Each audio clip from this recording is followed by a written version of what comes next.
One of my first stories when I moved to Memphis, Tennessee was, is the Big 12 going to expand and can Memphis have a place in it? And here we are, coming up on 9 years later, having the exact same conversation. Yesterday, a surprisingly busy day on the Memphis attempted conference realignment front. We started the morning, because we're going to bookend this whole thing together. We started the morning right here when the American announced that they were no longer the AAC. They were rebranding to the American or the American Conference. And they had a brand ambassador mascot named Soar. And we got a good laugh off on that. Then we get a report from Yahoo's Ross Dellinger that Memphis had tried to buy its way into the Big 12. He reported that they offered $200 million over the next 5 years, by far the largest offer from a university to try to get themselves into a conference. According to the report, this effort started 14 months ago when U of M President Bill Hardgrave visited with the presidents, athletic administrators at many Big 12 schools. But alas, it was also reported, Big 12 not interested. Yeah. Evergreen tweet, yet.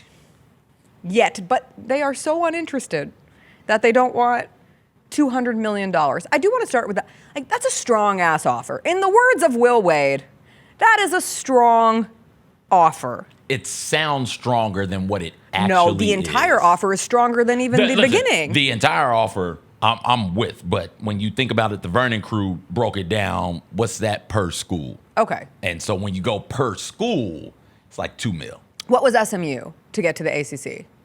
SMU was the first one to do this. And SMU said, hey, we won't take any of the media rights money. Any of the money. But they didn't do it up front. They didn't do an up front. So that's where offer. I say this is a strong offer because it's unprecedented for a school to offer this amount of money up front. On top of that, they were willing to take zero distribution for the final 5 years of the league's TV deal with ESPN and Fox. They were willing to add these sponsorships in excess of $150 million. And the real kicker, they were willing to allow themselves to be kicked out of the conference in 5 years if the conference decided they weren't actually valuable. They gave them an exit clause, an exit strategy, a get out of jail free. And they would make a lot of money in the meantime. And the Big 12 still said no. Okay, it's for now. For now, you got to get for this. You got to get like a super majority. So you got to get 12 out of 16. They didn't even vote on it. It didn't reach a vote. Well, got to bring it to a vote and figure out who's saying no, so you can go and talk to them personally and beg them on bended knee. Play Boys and Men in the background on bended knee. Fall down to your knees and cry, baby. I will Jodeci style, baby. I will cry for you to get in one of these damn conferences. But it's a good. I like where their head is. I like what the thought process is. There is no shame in the game they are trying to play. I want to be crystal clear. Hey, the thought was, okay, go to the Pac-12 is a better conference than what you're in, but it's still not a good conference.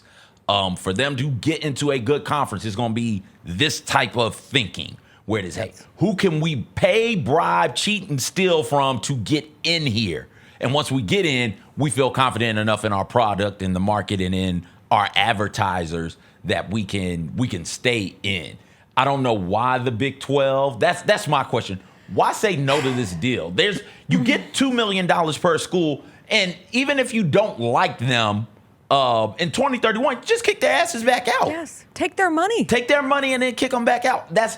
I want to know that line of thinking from the Big 12 member institutions or the ones that are like, no, we don't want Memphis. The only insight we got on that front was like specifically the anonymous quote by, I believe it was an administrator, so who knows somebody involved with the Big 12, who told Ross Dellinger, quote, we vetted Memphis when we added the other four, Cincinnati, UCF, Houston, and BYU, and chose not to add them.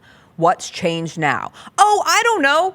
The $200 million and the allowance of an exit strategy and the money attached to FedEx, AutoZone, Lowe's. Everyone was reminded yesterday that the founder of Lowe's is a University of Memphis grad and feels a deep commitment to trying to help in the efforts of the University of Memphis ultimately catching the arc out of whatever this version of college athletics is and getting on the last ship out to ensure that however the landscape of high-level Division I, particularly college football, looks when this all is said and done, Memphis wants to be a part of it. And instead, you're stuck in the American that has soar as the damn eagle representing the conference. Hey, Roser, we were doing the odds couple. He said, yo, you've got to find a way to get it to be 5 to 10 million per school.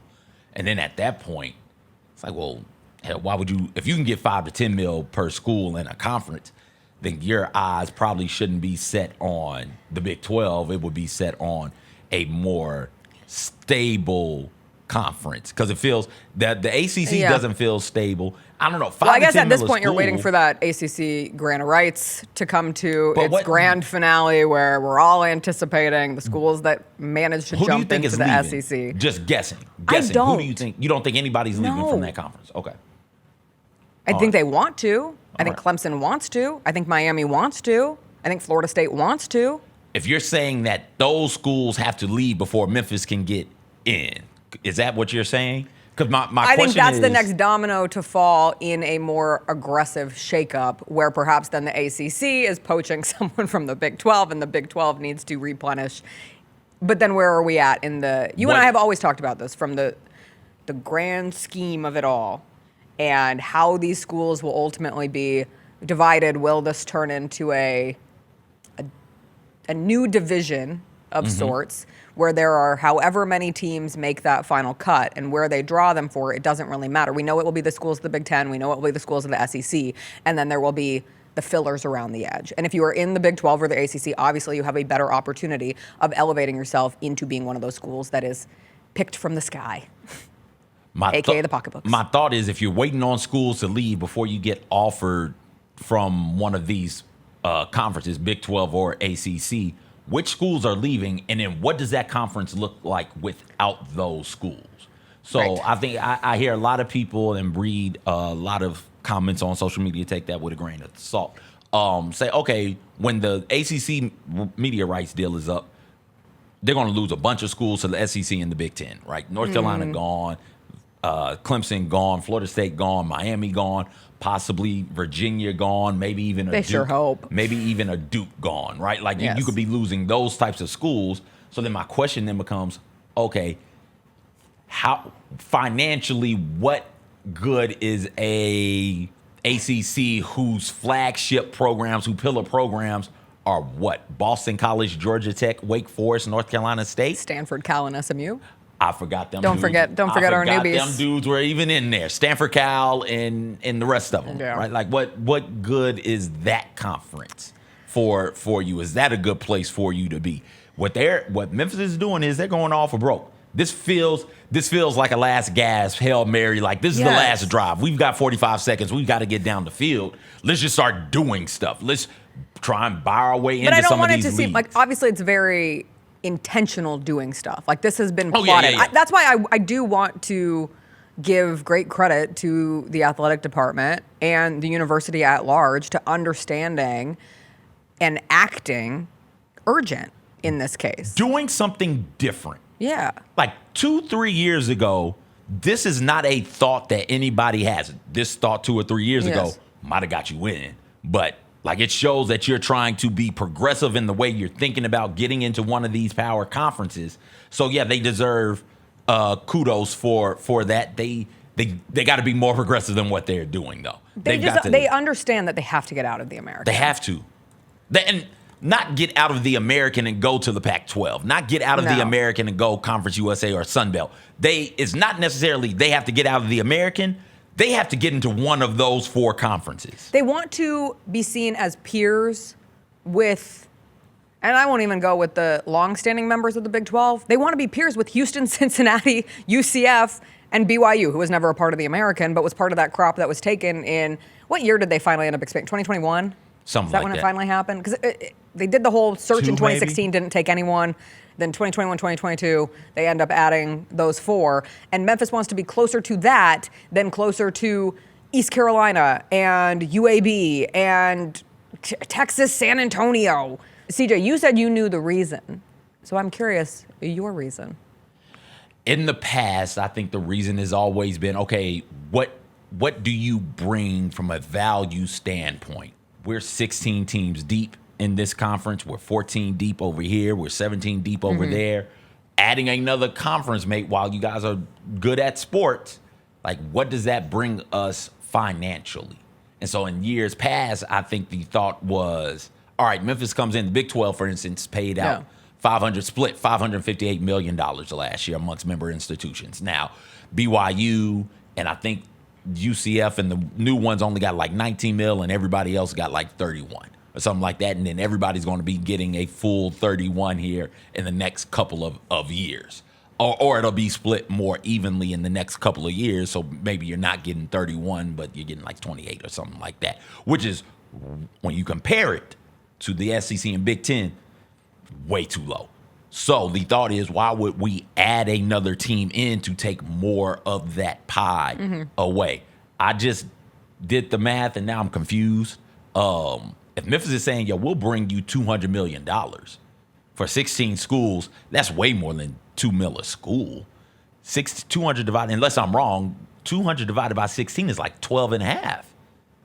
So now that part is now where I'm confused. If Memphis is saying, hey, here's $12.5 million for all of yous, you guys have it, we're not taking anything, and then in 2031, you can kick us out if you don't like it. I don't understand why they don't say to themselves, okay, cool, let's do it. It would be if the math holds, 2031, when Memphis becomes when Memphis would theoretically become a full member, even with Memphis being there, if it's 558 plus 200, that's 758 million for the conference to share amongst 17 teams now. That's $44 million per school. And is it a $200 million base payment and then the promise of 150 up to 150 million in sponsorships, or is that 150 in sponsorships attached to that 200? I thought the 150 in sponsorship was a part attached to the 200. Okay, that's what I was under the impression. And I thought it was like 200 to 250. Okay. And so best case scenario, because it can get higher. It could be 250. Right. If I'm misunderstanding the math, please forgive me, but that's how I read it. If you're giving out 558 this year, and Memphis is saying, "Hey, we can give you 200 million in major sponsorships," that's 758 million. And if the valuation of your conference does nothing else but just stay where it is, that's 44 mil per school. Even when you add Memphis and get the full-time memberships of BYU and some of these other schools in there, it's still 44 million for 17 schools to have as individual programs. They're not a bottom dweller. Like, that's the thing. Like, we have seen legitimate on-field, on-court examples of Memphis being able to play against Big 12 opponents or Power 4+1 opponent, like whatever you want to call it at this point, Power Conference opponents. They've beaten a Big 12 team in their last 2 bowl games. And, like, I don't like to hang a lot on bowl games because players don't play and, like, what does it mean at this point? But still, it's not as if you're adding Memphis and it's this, like, bottoming football and basketball program that hasn't had any success over the last decade. And I am always curious in these conversations, like, how much of the perception of Memphis outweighs the realities of Memphis. I think that's a problem the city faces, period, in a myriad of business-related ventures or tourism or people who are choosing to move here or just random people on the internet who have a lot to say about a place that they've never been to and how that can continue to affect the University of Memphis. Like, I think back on that 2019 Memphis football season with College Game Day and Beale Street packed. It was a beautiful representation of, like, how passionate this city, and that is a piece of it. Like, passion doesn't pay the bills, but it does show genuine support from the city where this university exists. And we've seen it in FedEx Forum supporting the Memphis Tigers basketball program through the years in big games. I know attendance hasn't been pristine by any means, but again, you're playing teams that make it a little more difficult to drive attendance numbers. But then I always go back to just how devastating the pandemic was on Memphis and the momentum of Memphis and the surge of Memphis and how we're now sitting here in 2025 and, like, that feels like light year. That College Game Day experience feels like light years away, not just because Memphis hasn't gone back to a Cotton Bowl, but it just, things evaporated very quickly. And I think we're still working really hard to get back to a place that mirrors kind of the overarching success of the city. And this just feels like one more example of, got a long way to go before someone like the Big 12 is going to respect Memphis. Now, you can also, you've had a long way to go forever because they turned you down in 2016, they turned you down in 2021, which was a hell of a lot closer to that 2019 season, and it still didn't matter in that piece. The FedEx money still didn't matter. The AutoZone money still didn't matter. This Lowe's money still doesn't matter. And that's where you're like, okay, so what does matter? And it's disappointing. So I think fans have an absolute right to be really disappointed in yesterday. You can be inspired by the university, playing the game and showing that they have the money and flexing the ingenuity to go forward and try to make something work with the Big 12. But you can also sit here and be like, God, why are we trying so hard for someone who clearly hates us? The assumption is, after I'm trying to extend your thought out, hey, Memphis went to a Cotton Bowl, they're good. Memphis basketball, men's basketball, moneymaker, they're good. And the thought is, if you've got good products on the field and on the court, the money will follow. Mm-hmm. And with that money, then you can do the things that need to be done as far as being a major contributor to a major conference, athletically speaking. Memphis is showing right now, I think, hey, we don't even have to be good. We got the money. Right. We got the, let us We're in not asking here. for a handout. We've got the money to pay you to get us in. Let us in. I'm sure that probably rubs some of the more traditional presidents, the athletic directors, the wrong way. Like, yo, my conference isn't for sale. You can't buy your way in here. We earned our way in here. Give it time. Give it time. The Big Ten did not want Oregon or Washington. Yeah. Remember that? The SEC didn't want Texas or Oklahoma. And then you looked up and it's like, oh, yeah, this is going to get done. I think that it doesn't feel that way. But that is a strong possibility here, or a possibility here, where the initial reaction to it is, no, you can't buy your way into this. We're born in this. We are Big 12. And then they go home and they start looking at their checkbooks. You're like, you know what? We can use an extra couple million. Hey, Memphis. Especially right now. Hey, Memphis. What are you saying again? Share with us again. Just stay persistent. Stay creative. Yeah. Continue to have these types of thoughts, because that's the only way you're going to get in. Memphis has, as a market, it would be what, from a TV market size standpoint? It's like 50. Fifth in the Big 12? In the Big 12? Cincinnati, I think, would be bigger. Houston would be bigger. Yeah. Orlando would be bigger. I haven't looked at the good old Boulder Nielsen rankings in a minute. But no, like Memphis, well, Boulder would be Denver, so yes. so Boulder doesn't have its own TV market. Boulder would be bigger, and then you'd have, I think, Memphis right there. Unless well, what are we doing? Arizona State now. You have Baylor's Dallas. Okay. So 6. Arizona State is that in Phoenix, Tucson? 7? No, that's its own market. Okay. Which is smaller than Memphis. Okay. I think Tucson is like 70s, if I remember correctly. All right. Tucson's 68. So, Memphis comes in and is a top half, maybe top quarter of the conference from a TV market size. And Memphis has a good market share. With all of the love for the SEC and with all of the love for various teams around the nation here in the city, the University of Memphis has a hold on Memphis sports fans. And so it's not like, oh, we just poo-poo this market away. They only care about the SEC teams, the Ole Misses and the Arkansas and the Mississippi States and the Alabamas, and throw a Clemson in there, or Florida State, or what have you, Notre Dame, throw them in there of the world. No, the city cares about the University of Memphis also. The city watches on TV. The city goes to games as well as hard to get people to go to Charlotte games. I like to see I don't think a whole lot of teams. Biff Poggi ain't walking through that door anymore. Can sell out a stadium when Temple is coming through, and Temple is bringing no fans. Yes. East Carolina bringing no fans. So if it's 38,000 people in those stands, if it's 35,000 people there, it's 35,000 Memphis fans there. So imagine what could happen, and we know what happened. We know what happened when Houston came through. We know what happened when Cincinnati came through. We know what happened when Central Florida came through. So imagine if you throw Baylor and Colorado's and those types of teams in there. I truly think we could be having a different conversation in like 2 or 3 weeks once the dust settles and everybody. I hope so, because it's summer, baby. Everybody looks around and is like, wait a second.